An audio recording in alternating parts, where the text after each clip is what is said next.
America और भारत के बीच tariff विवाद एक बार फिर सुर्खियों में है। अमेरिकी राष्ट्रपति डोनाल्ड ट्रंप ने सुप्रीम कोर्ट का दरवाजा खटखटाते हुए भारत पर टैरिफ लगाने को बेहद जरूरी बताया है।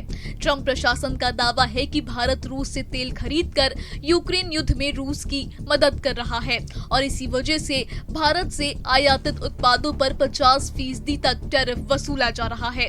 लेकिन इस फैसले को लेकर अब अमेरिका की अदालत में बड़ा कानूनी टकराव देखने को मिल रहा है। आइए जानते हैं पूरी कहानी। दरअसल डोनाल्ड ट्रंप को अमेरिकी कोर्ट से पहले ही झटका लग चुका है। अदालत ने ट्रंप के उस फैसले को गैर कानूनी बताया था जिसमें उन्होंने बड़ी अर्थव्यवस्थाओं पर टैरिफ लगाने की कोशिश की थी। अदालत ने साफ कहा कि किसी भी देश पर इस तरह से टैक्स लगाना राष्ट्रपति के अधिकार क्षेत्र में नहीं आता और न ही आपातकाल घोषित कर ऐसे टैक्स थोपना सही है। लेकिन अब ट्रंप ने इस फैसले को सुप्रीम कोर्ट में चुनौती दी है। सुनवाई के दौरान ट्रंप प्रशासन ने दावा किया कि अगर टैरिफ कम हुए तो अमेरिका को भारत समेत दूसरे देशों की ओर से कड़े जवाबी कदम उठाने पड़ सकते हैं। अदालती दस्तावेजों में यहाँ तक कहा गया कि रूस से तेल खरीदने को रोकने के लिए भारत पर टैरिफ लगाना बेहद जरूरी है। ट्रंप प्रशासन ने ये भी जोड़ा कि 1 साल पहले अमेरिका की अर्थव्यवस्था मृत हालत में थी, लेकिन आज जिन देशों ने अमेरिका के साथ बुरा व्यवहार किया उनसे $1 ट्रिलियन आ रहे हैं। भारत के संदर्भ में स्थिति और गंभीर हो गई है।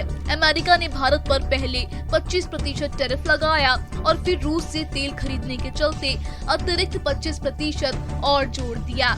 इस तरह अब भारत से आने वाले उत्पादों पर 50% तक टैरिफ वसूला जा रहा है। अमेरिका का आरोप है कि भारत रूसी तेल खरीदकर अप्रत्यक्ष रूप से रूस की अर्थव्यवस्था को मजबूती दे रहा है, जिसे यूक्रेन युद्ध लंबा खिंच रहा है।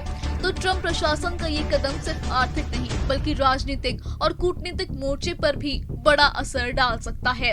अमेरिका की अदालत में ये मामला अब किस करवट बैठेगा ये देखने वाली बात होगी, लेकिन इतना साफ है कि भारत पर 50% टैरिफ लगाना सिर्फ व्यापारिक विवाद नहीं बल्कि रूस यूक्रेन युद्ध की आड़ में खींची जा रही वैश्विक राजनीति का हिस्सा भी है। भारत के लिए आने वाले दिन चुनौतीपूर्ण हो सकते हैं, क्योंकि अब ये टकराव सिर्फ वॉशिंगटन और दिल्ली के बीच नहीं बल्कि अंतर्राष्ट्रीय मंच पर भी गूंजने वाला है।